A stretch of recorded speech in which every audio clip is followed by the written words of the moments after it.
සියලු දෙනාම ආදරෙන් පිළිගන්නවා. ඉතින් ඔන්න මම අදත් ඕගොල්ලන්ට අලුත් වීඩියෝ එකක් අරගෙන ආවිල්ලා තියෙනවා.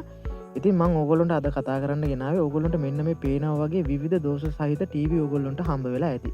ඉතින් මම මේ අද කතා කරන්න බලාපොරොත්තු වෙන්නේ මේ එකින් එක දෝෂය සම්බන්ධ ඕගොල්ලොත් එක්ක දෝෂ බොහෝමයක් පිළිබඳව සාකච්ඡා කරන්න මම මේ වීඩියෝ එක අද අරගෙන ආවා.